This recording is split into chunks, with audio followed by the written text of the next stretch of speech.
What's up, guys? Welcome back to the Other Guys on the Badlands Podcast Network. I am Jake Chatsky, joined by Paul Kilgallen, my co-host, who has been absolutely holding it down over the last 2 weeks. Paul, I cannot thank you enough. How are you doing? How are you feeling?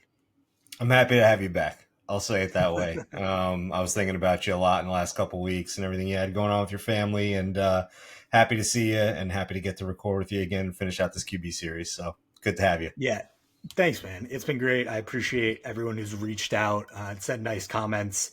But I told my grandma that we were doing a podcast about Zach Wilson, and she just died. So, Oh my well, gosh. is that too dark? Is that too dark for our It list? was it was just right.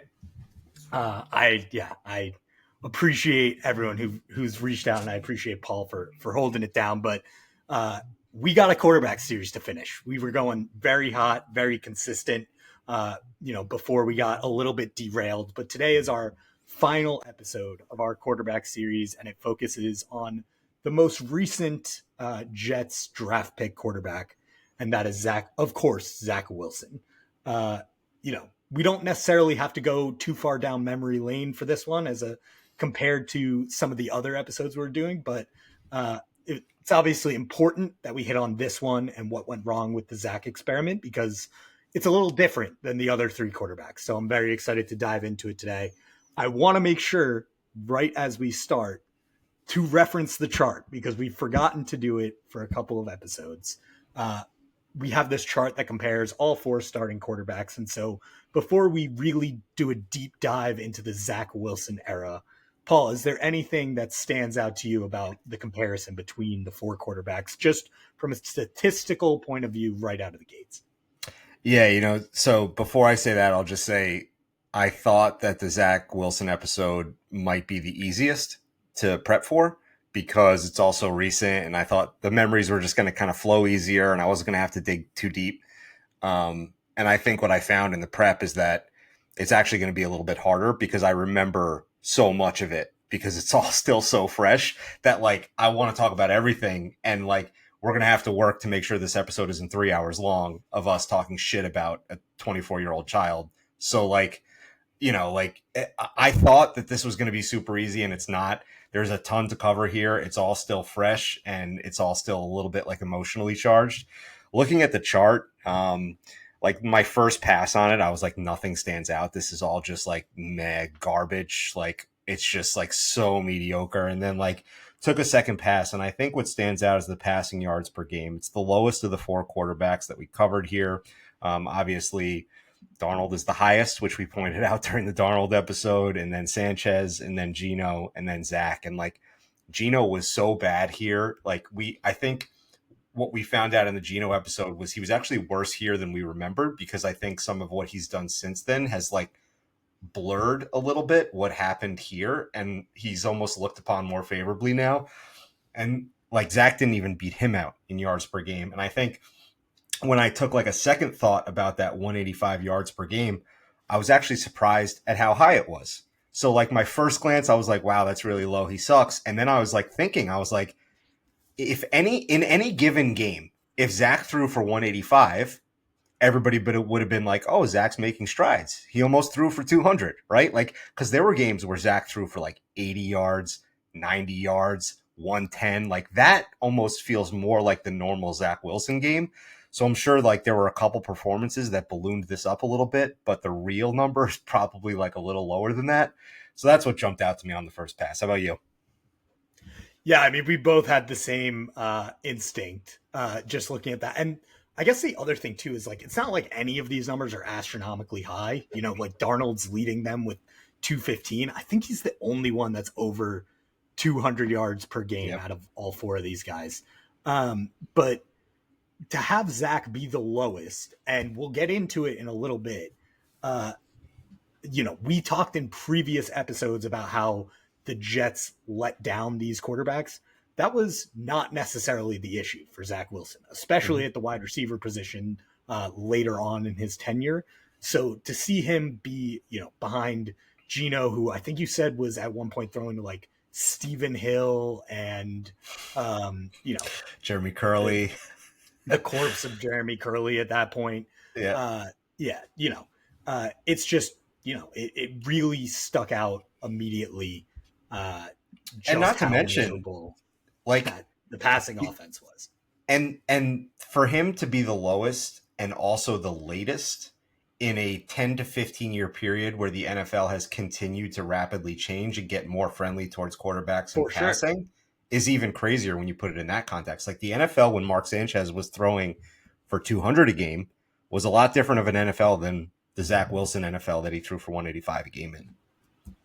Totally. So, um, we're going to go back and give a little bit of context into what the Jets situation was like leading up to the decision to select Zach Wilson. Obviously, not too distant history for a lot of you, but given that we had a break between the Darnold episode and this one, I feel like it's important to not only set the stage for like what went into the draft and the draft evaluation, but also just like where was this team going into the decision to select Zach. So, Paul, take it away. Yeah, so where we left you off was the infamous tank season 2020, right? Where the fan base got increasingly divided as the year dragged on, and they started out 0-13, and then they ended up winning too late against the Rams and the Browns, and like moved out of the first pick in the draft and slid down to number two. And I know everybody blames that Rams loss, but in reality, they would have had to go 0-16 or 0-17 or whatever it was in that year,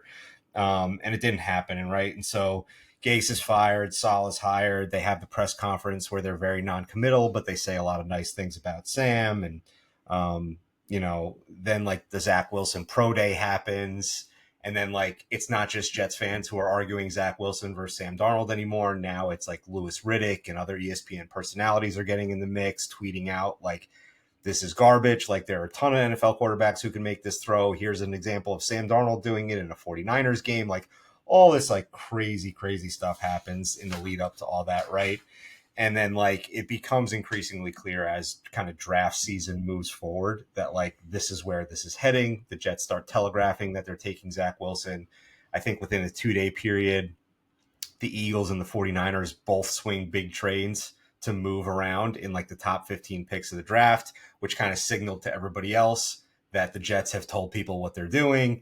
And Yeah. so, Sam gets jettisoned off to Carolina. They take Zach In one of Wilson. in one of Joe Douglas's best moves as a Yes, GM, to give him credit there. 100%.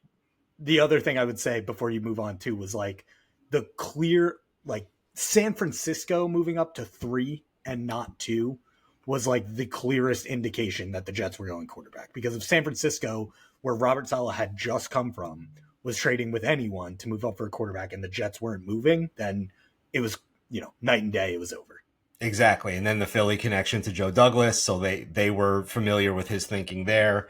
And dude, that draft season got weird at the end. Remember, like Chris Sims was saying he would take Zach number 1 overall. Chris Over Sims is like Trevor, sure did. pretty respected draft analyst. And like, he's got a lot of good receipts on being right about quarterbacks. And like, it got weird at the end. People were saying, Zach might be the best. Justin Fields went from being like the 1A to Trevor Lawrence to like sliding down a pretty good bid, and he wasn't even the third one taken. And when I was going back and reading some of the pre-draft analysis, like a lot of the earlier articles were like, it's Trevor Lawrence, it's Justin Fields, and then like, how do we figure out these next 3 or 4 guys, right? Like, where does Mac Jones go? Where does Zach Wilson go? Where does Trey Lance go? And so like things got weird at the end there. They shifted around a bunch. Zach ends up at number 2. I think credited a lot to the pro day, the COVID season, the lack of quality opponents. And in the end, the bad performance against Coastal Carolina on national television, like didn't hurt him as much as it probably should have in hindsight. Like I think people should have seen that and kind of been like, okay, like that's who he is. Right. And like, let's not look at all the crazy throws he makes against, short Fair. guys from the Midwest who like barely are playing college football. So, we do all that. And then like the mood around Jets fans is very much that, okay, we just made a pretty big mistake with Sam Darnold where like we gave nothing to the guy for 3 years. So let's not do that again. Right. And so they go out and they do, like, they added some key veterans. So they got Tevin Coleman, who was coming off a couple pretty good seasons as like the two back in San Francisco. They brought in Corey Davis, who was a former, I think, number 4 overall pick, out of 5 overall, out of like Central Michigan or something like that, like That's Western correct. Michigan, one of those weird schools. They Yeah. brought Oh in, shit, it was Western. Sorry. yeah. Go ahead. So they brought in Keelan Cole, who I think was coming from Jacksonville, where he was in there with like Allen Robinson, and there was a third guy in Jacksonville. Keelan Cole was very much like a 3. Maybe he could be a 2. We'll see. Like, and then they also brought in a tight end, Tyler Croft. They brought in Morgan Moses to help on the offensive line to potentially take over for Mekhi Becton when and if he can't go, right? It was Mekhi Becton, it was George Fant. Let's get Morgan Moses as a swing tackle.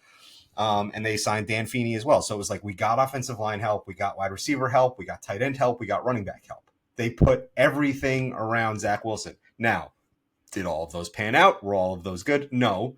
But they signed bodies, they brought people in. None of them, I think, were really top of the market.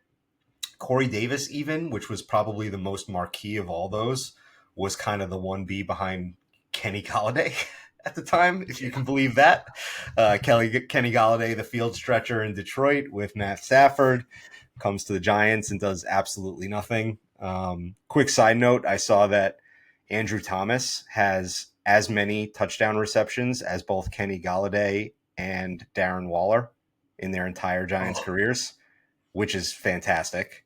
I've But seen the Galladay stat, but the Waller wrinkle is obviously new. yeah. That's a nice one. So look, they got help, right? And not only did they get help in the veteran market, but they drafted AVT, they drafted Elijah Moore, they drafted Michael Carter, and then they finished off that draft with a bunch of defense picks that, like, some good, some bad. It was, I don't even know why I put him in here, but Sherwood, still hanging around the team. Michael Carter too, great pick. Jason Pinnock, great pick, who they for some reason cut.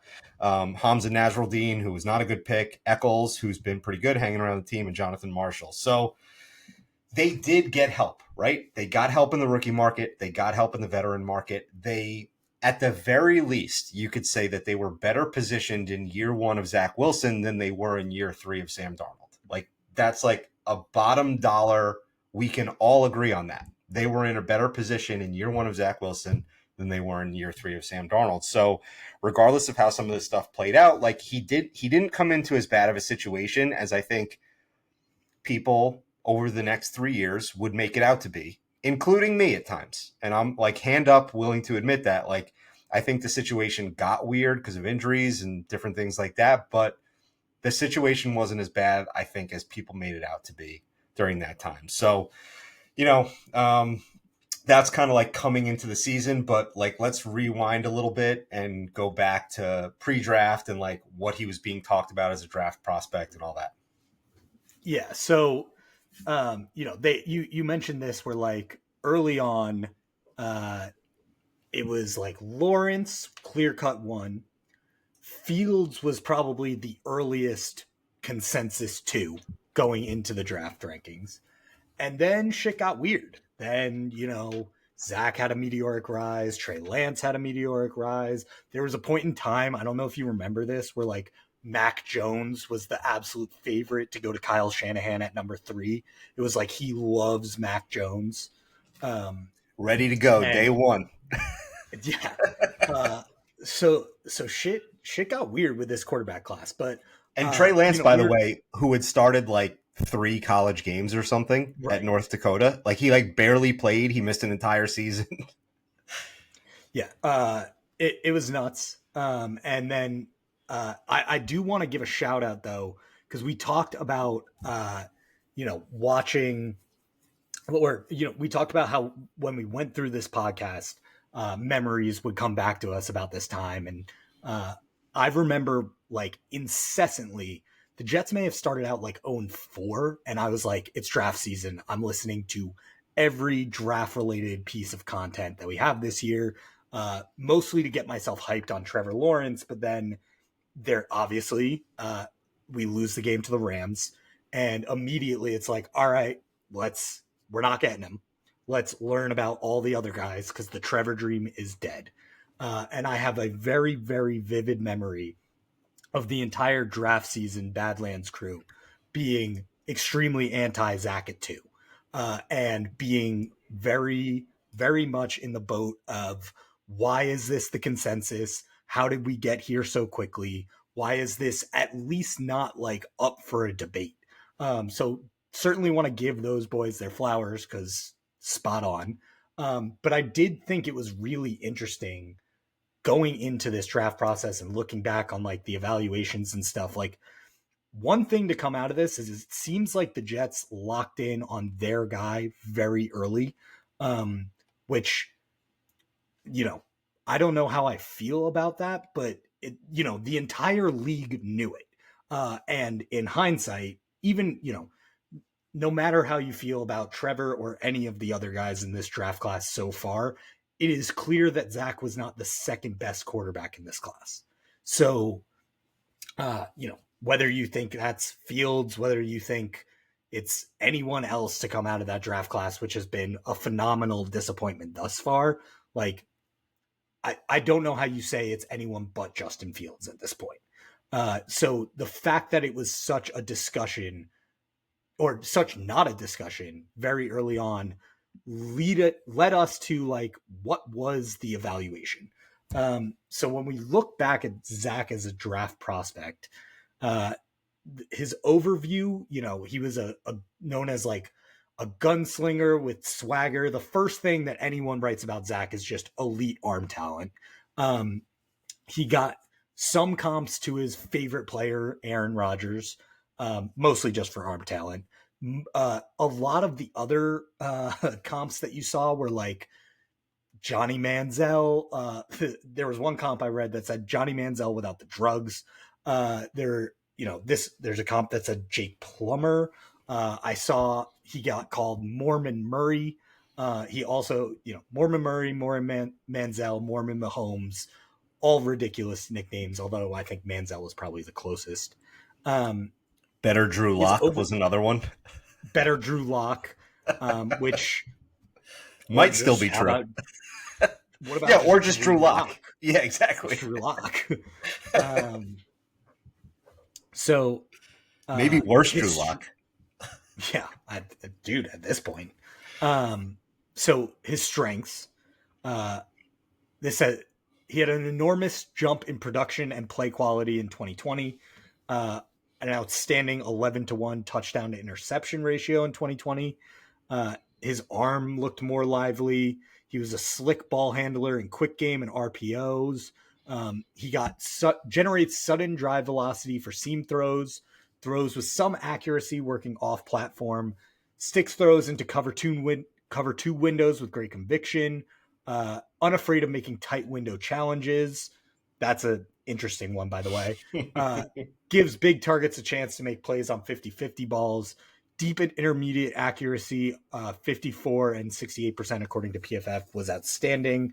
A bit able to make subtle pocket slides and stay throw ready. Has mobility to keep defenses honest. A lot of those strengths can be boiled down to arm talent. I think the mobility one we saw in the NFL. Like, his best games were the ones where he used his legs most frequently. Yep. What that says about his ability to be a true quarterback remain to be seen at the time. But had he had it all, his legs would have been an invaluable asset. They ended up being his only asset at one point. Weaknesses.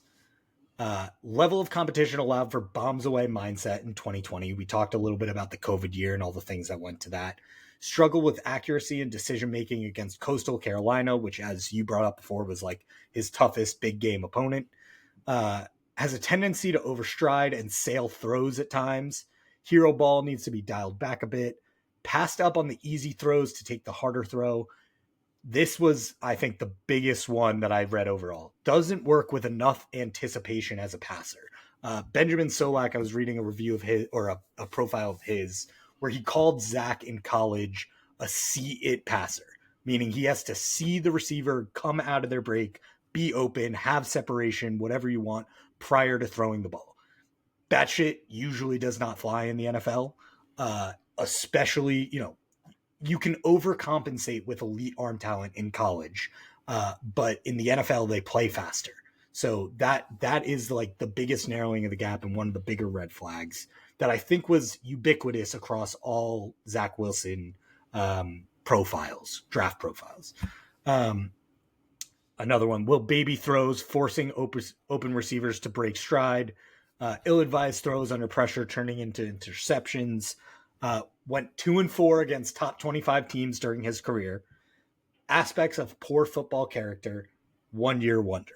The last notes, which again, a lot, I think because we've mentioned this on a few episodes now, it's really easy to take a draft profile, look back in 3 years hindsight, pick out all the shit that you did like, and be like, they fucking nailed it. So like, it's tough for us to be like, wow, they fucking nailed it again. But at the same time, I think, there were a lot of overall notes about his anticipation and needing to see people be open. And obviously at BYU, one of the main things was like very clean pocket.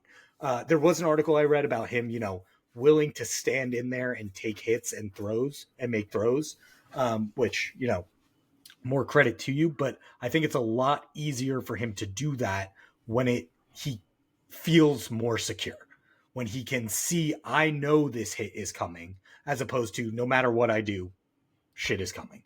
Yeah. And in the NFL, you're not going to necessarily have the pocket that you're going to have, especially at BYU. Totally. So, yeah, I mean, dude, I got PTSD hearing you say passed up on the easy throw to take the harder throw. I mean, for sure. How many times did we hear like stone-faced Bob Saleh in press conferences being like, we need to let Zach know that boring football is okay football, like over and over again for 3 years, dude. And so like when I heard you say that, I gave like shivers down my spine. Yeah, 100%. And later on in his career, like during his evaluation, that was one of the things that really stuck out, where like, easy reads and reading out, easy reads where he doesn't need to read the full field. And it's just simply, you have a linebacker crashing and you have a running back running an angle route, like hit it. Those are things that Zach could not do in his career, taking the easy throws. And I do think, when you're someone with that insane level of arm talent, you want to make the big splashy play. You want to play hero ball. I get it, but fucking Pat Mahomes just won the Super Bowl dinking and dunking his way through the NFL because that's what teams made him do. And yeah, like when he has to, he'll rip a ball down the seam, or, if they get a look that they like, they'll go for it. But Tom Brady, when he was like at his prime, like the best quarterbacks in the leagues are the one who are like, if you are going to give me this, I will take it all day. Stop giving me that. And then when they finally make the adjustment, that's when you kill them. And it's such a subtle difference too, between being cool and wanting to be cool. Like Mahomes, Brady, all those guys you just mentioned, like they just are cool. They're good, right? They're like, all right, you're going to take this away from me. Fine. I'm going to abuse you over here. And then as soon as you start clenching on that, now I'm going to beat you deep. Like exactly as you described it. Whereas Zach is dying all the time to prove to everybody that he's cool instead of just being cool. Right. And so like, it's such a subtle difference, but it's such an important difference. And I think it plays into some of the character stuff that a lot of people were talking about before the draft with Zach Wilson. We have a quote here that says, Wilson has a character concern. He's a rich kid who's an entitled brat. His uncle owns JetBlue. Parents are a pain. He's not a leader, selfish, and he's a know-it-all. His positives are that he's super competitive, not to get scared and won't back down, extremely confident, very smart with keen recall. Right. So like, that's too much. I heard you say, "Oh Jesus," while I was reading that. It's too much. Like to get on a 20-year-old kid and say that he's an entitled brat and talk shit about his uncle being like a successful business person is weird. That's like a weird thing for an adult to do. And I remember at the time being like a little like, wow, like why is everybody coming at this kid so hard? Like this is weird, dude. So and like So like half of me was like, well, where there's smoke, there must be fire. So there's definitely something under the surface here. And the other half of me was like, this is all bullshit. Like they're just going after this kid for no reason. And I was already starting to feel a little defensive because I was starting to like understand that he was going to be ours soon.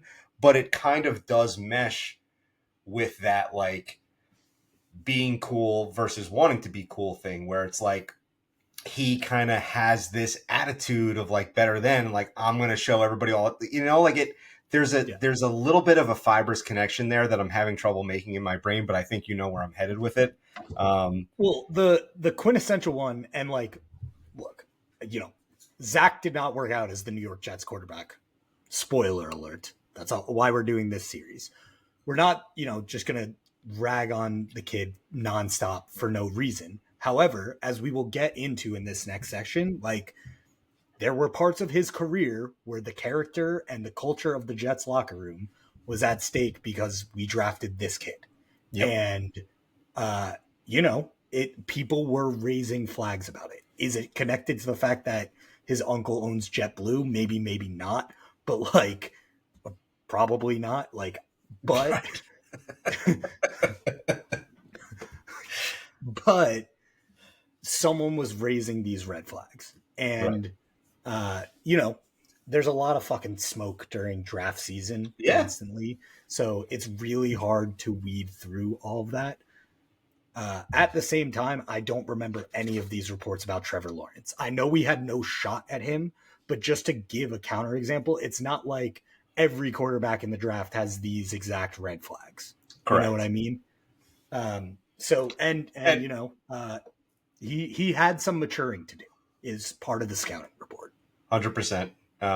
You brought up Trevor Lawrence, so I'm just going to hit on it real quick. Like, in some ways, Trevor Lawrence is almost the exact opposite. Like, people go out of their way to excuse Trevor Lawrence and say, well, no, he's the golden child, so everything's all good, right? Like, in some ways, he just got $275 million based on what he did at Clemson.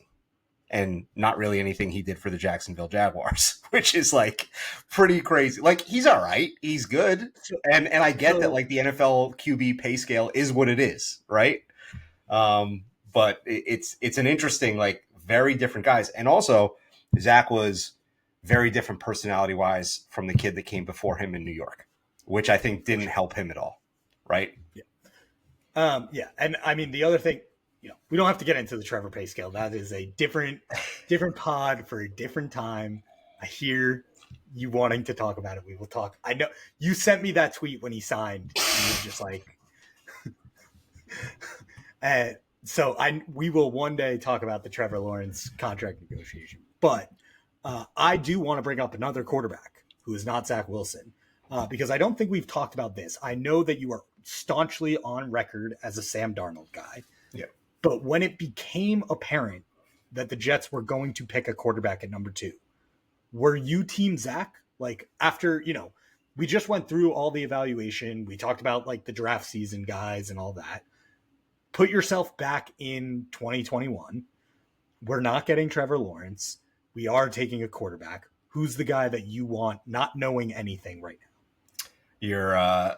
You're making me expose some dirty secrets here that I'm not going to be proud to say.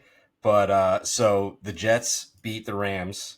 I'm pulling up the schedule here. The Jets beat the Rams on December 20th of 2020. On December 22nd of 2020, Zach Wilson played a bowl game against Central Florida. And I turned it on because I was like, this is the guy we're getting, right? And it wasn't necessarily about being informed enough to know if I wanted him or not. Watching the game was about getting to know him. I was like, okay, it sounds like this is where we're headed. Let me get my eyes on this. Cause I just hadn't watched a whole lot of BYU that year. You know what I mean? Like I was, like you watch like the SEC games, you watch Notre Dame games, you watch the national games, and I hadn't seen a whole lot of BYU. So 2 days after that win against the Rams, I tuned into BYU Central Florida bowl game. And Zach went, I'm reading his stat line here, he went 26 of 34 for 425 yards and 3 touchdowns with a 210 rating, which doesn't seem, they must have a different rating system. So I remember after watching that game kind of being like, okay, like it's time to start emotionally moving on. And like, if it's going to be this kid, like that was pretty exciting to watch. Like the kid was hucking the ball all over the yard. Like it was insane. He was running all over the place. Every rollout, like he would take it like all the way to the sideline and then wing it 50 yards in the air. So I remember watching that game and being excited. As we got, I would say, in between that point in December and let's call it like February, March, I had gotten myself to I'm a Justin Fields guy. And then as the draft got closer, it was just so obvious that we were taking Zach Wilson that kind of like what I did with with Darnold, where I never considered him a possibility anymore. So when he fell into the Jets, I was like totally stunned. I had talked myself into Baker Mayfield that year, and like kind of a secondary of like hoping we don't get Josh Rosen. But I was like, I'll try to live with Josh Rosen, but I'm a Baker Mayfield guy. So that's kind of where I got to with Wilson and Fields was like, we're taking Wilson, so I'm getting on Team Wilson. But like previous to that, with my own brain, I was kind of on the Justin Fields train. Yeah, I'm with you. I think, I shouted out Solak, I shouted out draft season. Connor, obviously, I think had Zach as his QB too. So like when it became apparent that that was the guy, like, I wasn't mad about it. Right. Because Connor watches infinitesimally more film than I do. And so like that is the opinion I'm gonna trust. But I distinctly remember I again think it was Ben Solak reading an article that he wrote where he basically made the point of like, what at this evaluation stage, Trevor is Trevor. You have a crop of guys that really should be a lot closer compared than they are. It's a lot of like personal preference. And if you don't know which one to take, the guy who runs a sub 4.40 is maybe the safest option in today's NFL. And I just remember thinking about that. I remember watching, Fields in college and seeing all the high school evaluations from comparing like him and Lawrence were like 1 and 2 since then. I think he might have been a higher ranked high school recruit than Lawrence, but they like, it was neck and neck forever. And this Zach Wilson kid sort of came out of nowhere. But I think I was much more in the camp of like, it seems like whoever we're going to take, I'm going to be behind. But why is it so clear cut that we're not taking Fields? Yeah. And didn't fully understand that. So that's where I was. I just wanted to do that little thought experiment, No, and putting us back in time. you're right. And that was the mood at the time. And the other thing I think was like once it became clear it was Zach Wilson, I don't think anybody was under any delusion about what it was. We were all like, we're getting Mahomes or we're getting a massive bust. Like there was no in between. Like people were worried, They swung but for the all fences. yeah, but also like, all right, we're taking a shot. For sure. So now that we've, talked all about the Zach evaluation, which, um, you know, was we'll get into it a little bit at the end, but uh, unlike some of the other quarterbacks, the evaluation was really where they went wrong. It wasn't necessarily in how they supported them. So let's go into detail about just how the Jets supported Zach, what they were successful in doing, what they were not successful in doing, and when we get to the end, obviously we're going to talk about how this applies to the future. So it's important to understand like where did the Jets set Zach up for success and where did they not? Yeah, so we'll start off with that first season in 2021. Bob Zoll is building out his staff, and he makes a couple of, I still think, really smart hires. I thought I it at the agree. time. I think there was a brief period in the middle where we all kind of thought maybe we were wrong about this guy. But I think in the long run, it's going to prove that it was a good hire. And so he brings in Mike LaFleur to run the offense. That's who I'm talking about. San Francisco, Green Bay, DNA there. He's, Matt LaFleur's brother. He worked under Mike McDaniel and Kyle Shanahan in San Francisco. He was the passing game coordinator his final few years there. And it's like part of that tree. It's football family. it was a very innovative offense that was doing really well in a few different places with Sean McVay, in Green Bay, in San Francisco. And so I think we all were really excited. We were like, wow, we're going to get a modern NFL offense. We're not running Adam Gase's system above all thing anymore. We're not with Dowell Logans. We're not hiring Jeremy Bates out of the woods. We're not tapping Chan Gailey or Tony Sperano. Like, we spent so many years in this like offensive wilderness where we were just doing dumb shit. And it was finally like, we're hiring an up and coming young coach who thinks on the cutting edge, who has been part of good systems. Like, here we go. And we're pairing him with a really talented but raw quarterback who, like, this might be a really good pairing. So they bring him in. And then they also... I really want to... Sorry, before we move on from Michael Floor, I want to, again, throwing us back in time, memories flooding back.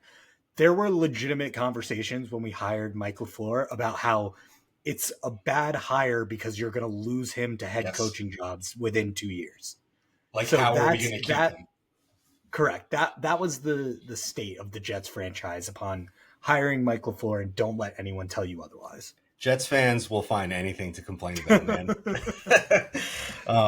They also brought in Greg Knapp as a quarterback coach. We say as we do a quarterback series on 4 quarterbacks in our fifth hour, in our 5th hour of complaining. Sorry, go ahead. We also brought in quarterback coach Greg Knapp. Knapp had worked with Steve Young, Peyton Manning, and Matt Ryan in some of the better seasons of their careers. He was like NFL royalty. Like, this was like a quarterback guru whisperer who had taken some guys that were already good and made their careers even better. He had also done a lot with a lot of young guys. Really, really accomplished guy. There was also a lot of Steve Young, Zach Wilson connective tissue because of BYU. He was like advising the family at certain times. Earlier on in the draft process, there was some whispers about they were kind of together trying to arrange that he goes to San Francisco. Like, there was stuff there, right? And so to bring in one of Steve Young's quarterback coach, that was a big get. Like, we were excited about that. So we're not only are we going to have the newer version of the West Coast offense that is currently popular in the NFL, that is different than the old West Coast offense that was run in San Francisco back in the day with a modern spin, but we're also going to get the quarterback coach from that team who was also a quarterback behind Steve Young in training camp in San Francisco, like way back in the day. Like, this was a good get, right? On offense, they have Michael Carter, the running back, Tevin Coleman, Ty Johnson, Corey Davis, Elijah Moore, Braxton Berrios, Jamison Crowder, Keelan Cole, Denzel Mims, Tyler Croft, and Ryan Griffin. Now, say what you want about whether or not that's an upper echelon group. That's an NFL group, right? It's not, these aren't scrubs. These aren't like guys that, with the exception of Denzel Mims, probably, these are guys who played real NFL seasons. Like, this is an okay skill group to run out there. They signed Morgan Moses again. Yeah, again, we covered that already. They signed Morgan Moses. They traded up for AVT. So the offensive line is Fant, AVT, McGovern, Van Roten, and Moses. Should have been Becton on the left, but he got hurt week 1. Shouting out Joe Douglas, like Becton going down and Fant being like serviceable, like replace, like Fant was good. Swung over to the left. Swung over to the left. Moses was a key signing that was like supposed to be a swing backup tackle. Ended up being awesome for us that year. Yeah, we'll get into this in future years, but like, keep good offensive linemen in your building. That would be my thoughts there. Yep, 100%. So the big story here is that in July, Greg Knapp, the quarterback coach, dies in a bicycle accident near his home. And that really rippled through the building. That was a big story for several weeks. And it was not only like sad and tragic for the person, but it was also like, well, what do we do now? Because we have a rookie offensive coordinator. So like all the good feelings that we had about rookie quarterback, rookie offensive coordinator from a really good system being shepherded by this kind of NFL royalty guy, like all of it evaporates. And all of a sudden, everybody feels like we're scrambling. And they bring in Matt Cavanaugh, who was around during Sanchez's tenure with the Jets. It really did not have a special career. Like, there's nothing to really highlight in Matt Cavanaugh's career. You'll also remember John Beck, who was the Zach Wilson's personal Zach's passing personal coach, coach. Yep. was brought Of on course, like how could we halfway through the forget? season after Zach was floundering to like make him feel more comfortable. But regardless, they start out week one, and of course, the schedule gods give us Sam Darnold versus Zach Wilson week one in Carolina. I pulled up their stat lines. Honestly, better stat lines than most of their careers. So they both actually were okay that day, but also like nothing incredible. Zach threw for 258, 2 touchdowns and a pick. The thing that I remember about this game when I looked at the stat line was that he got sacked 6 times for 50 yards. Like, that was the beginning of the running backwards every time he felt pressure, scrambling around, trying to do too much with his legs. And Darnold threw for 279 with a touchdown, no picks, and 1 sack. And right. And so there was like a little bit of a late push in the fourth quarter there, but they ended up falling short. And Becton got hurt. He was out for the season after that. And so after week one, it was like, okay, we saw like a couple flashes from Zach. We didn't get to beat Sam, but he played okay. The sacks we got to work on. And then like 2 and 3, we get obliterated. We have the first Patriots massacre that would happen several times throughout Zach's career. And then they get abused by Denver after that.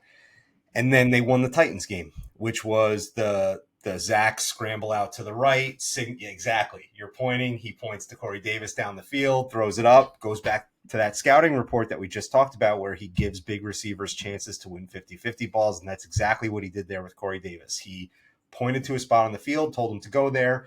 He threw it up. Corey Davis jumped over 3 guys and brought it down and high pointed it. And they won that game because they got the ball first in overtime and they kicked a field goal. And then the Titans drove down the field and had a chip shot and they missed it. Right. And so you brought that up. I completely memory hold that because I was like, the Corey game was like one of Zach's only good games. It's like, no, dude, even that they won on a missed field goal. I was just gonna say, dude, that is the perfect game to talk about Zach's career because it sets up something that would happen. It felt like 100 more times where like Zach makes like 1 or 2 plays, but mostly isn't good, and the Jets win. So we're all like, okay, Zach's moving in the right direction. Like, it's okay, we're good. Like, just keep moving forward. We don't have to address this problem. The problem will fix itself. Just keep moving forward as long as we're winning. That Tennessee game is like eerily, like, kind of signifies Zach's whole career here. So he loses to the Falcons and the Patriots, and he gets hurt in the Patriots game. And then this is another trend that emerges in the Zach Wilson tenure. Mike White starts the next game. So we're only 1, 2, 3, 4, 5, 6. We're 6 games into Zach's career, and Mike White starts the Bengals game, and he throws for 405 with 3 touchdowns and 107 rating. And that's kind of like where the legend of Mike White begins, right? And that was the first time we heard the whispers of, well, wait a minute. Mike White is not some like veteran quarterback who knows what he's doing. He's just as green as Zach Wilson is. How come Mike White looks this good in Mike LaFleur's offense and Zach Wilson doesn't? Like, that was the first time that alarm bell went off in everybody's head. And I think we were all kind of willing to overlook it because it was so fun and they kicked the shit out of the Bengals. And it was just like, whatever, like, okay, this dude is a good backup. Like, that's great, right? The problem starts the next week because now everybody's behind Mike White and he gets that weird freak elbow injury in the Colts game the next week where he ruptured a bursa sac in his elbow. I don't even remember exactly what happened, but it was a weird elbow injury. I was at my buddy's like wedding weekend who was a Colts fan. So we were like watching the game with a bunch of people rooting for the Colts and I was just miserable in a corner. Continue. So Mike White leaves that. I think it was the first drive. It was early in the game. And so we're all riding high on Mike White and now he's dead. And we're all like, oh God. And Josh Johnson comes in. We're down to our 3rd quarterback now. And Josh Johnson lights up the field, right? I think he threw for 3 something also. And now those whispers get louder. Okay, Mike White looks good in the offense. Josh Johnson looks good in the offense. When is Zach Wilson going to look good in the offense, right? So Mike White comes back, throws 4 picks against the Bills, and we're like, all right, that was an aberration. Mike White's not